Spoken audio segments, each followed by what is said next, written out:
Dumating na guys yung in-order ko guys na TNW-A37 wireless lavalier microphones. So i-unbox natin to guys. Ayan guys, binubuksan ko na dyan guys para makita natin ang loob ng aking binili kung okay ba o.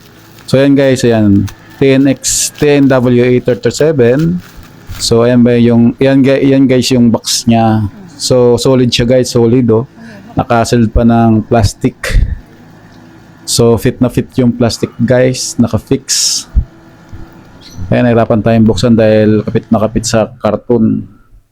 So subukan nating tanggalin para makita natin kung anong mga nasa loob niya na kasama ng TNW-A37 lavalier wireless microphone.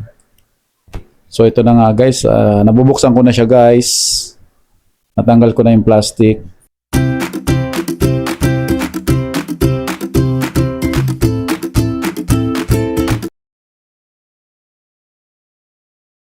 So ayan guys, oh.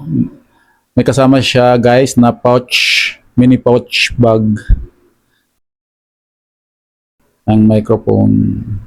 So ayan guys, in-observe ko muna. Ayan guys, kinuha ko yung isa guys. Ayan yung laman niya guys, oh. Dalawa sila guys, dalawa. Magkabilaan. Tapos yan naman guys yung USB port niya, may Type-C siya guys, saka yung isa sa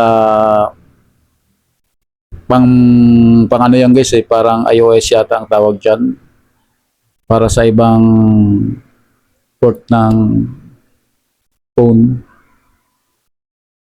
So, may manual, English written, tapos yung isa naman, hindi natin maintindihan kung anong dialecto yan guys. So, binasa na natin yan guys para makakuha tayo ng information kung paano siya gamitin. So, ito naman guys na nasa malit na karton, mayroon siyang lace na pwede mo siyang ikabit para gawing kwentas. Tapos, meron siyang dead cat na tinatawag, 2 piraso para pangsala sa ingay. So, actually guys, magkasama siya guys na USB cable. Tapos, ito nga pala guys na nabili kong to guys. Meron naman siyang noise reduction guys eh. So, makikita yan guys sa LED indicator dito sa mismong unit ng microphone. Mamaya guys, may papakita ko guys sa inyo guys. So ito na nga guys, pagpatuloy natin yung ating nabili kong A37 lavalier wireless microphone. So ipapakita ko sa inyo guys, ito yung manual niya. So ito guys, so actual na makikita nyo yung microphone, wireless microphone. Ito yung ginagamit ko ngayon guys, kunwari nyo ako. Wala ko yung actually guys, may noise reduction to guys eh. So ayan na guys, ayan guys. So dalawang piraso yan guys. Kaya nang maglaro kanina. So, ito yung manual niya. Kaya yung manual niya.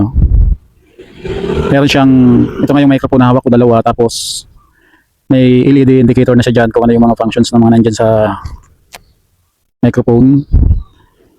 Tapos yung compartment niya naman, charging compartment, may LED display din siya. Charging LED display. Kung ilang percent na yung inabot ng battery life. So itatry natin ngayon guys sa actual kung gaano siya kalayo makareceive ng boses. So yun lang guys. Ito guys yung magnet. Ito yung magnet guys. Ito.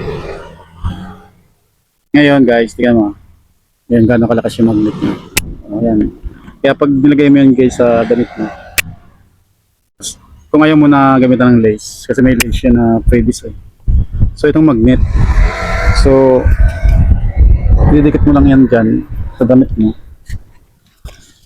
Didikit mo lang yan sa damit mo, tapos yung magnet sa loob. So yun na. Matibay siya guys, malakas yung magnet niya.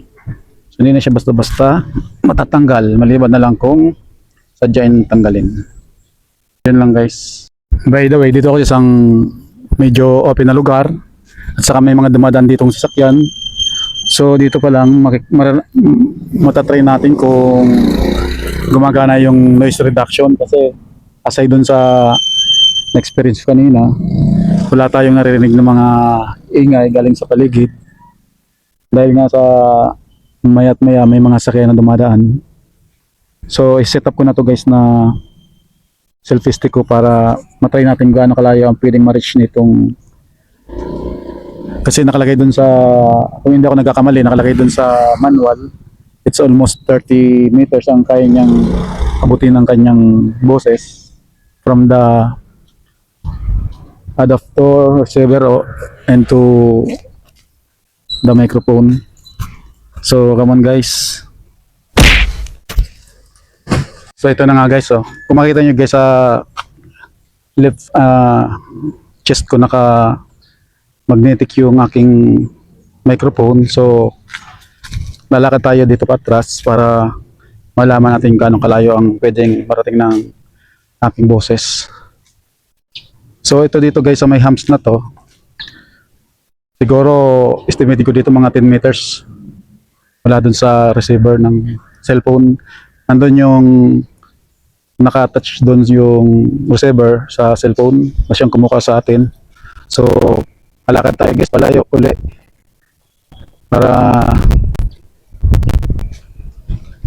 malaman natin kung gaano pa talaga kalayo. So dito guys sa aking pakiwari is 20 meters na to ang layo distance nito guys, 20 meters. So kung narinig nyo pa rin ako guys at malakas ang aking boses, ibig sabihin maganda yung nasabing microphone. So dito guys lalakad ulit tayo, at kung naririnig nyo ako guys, so ito guys siguro almost 30 meters na to guys sa layo niya. Narinig nyo pa ba ako dyan guys? Ito kakaway ako guys, oh. So kung narinig nyo ako guys, narinig nyo ako dyan guys, so ibig sabihin yan guys, ito pa rin yung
kaya ba?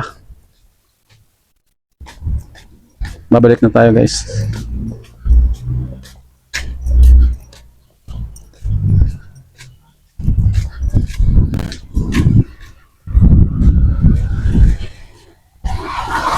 Dito natin mapapatunayan kung ano ba talaga, gaano ba talaga ang kayang abutin ng ating microphone.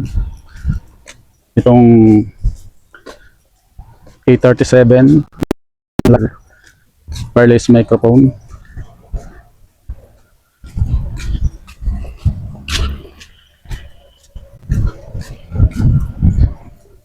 Sobrang init ngayon guys dito sa Manila. So yun. Okay. Ito na ako. Check natin. So yun na nga guys. Nasubukan na natin itong A37 lavalier wireless microphone. So ang masabi ko dito ay sakto naman dun sa kanyang manual na nakalagay doon, up to 30 meters.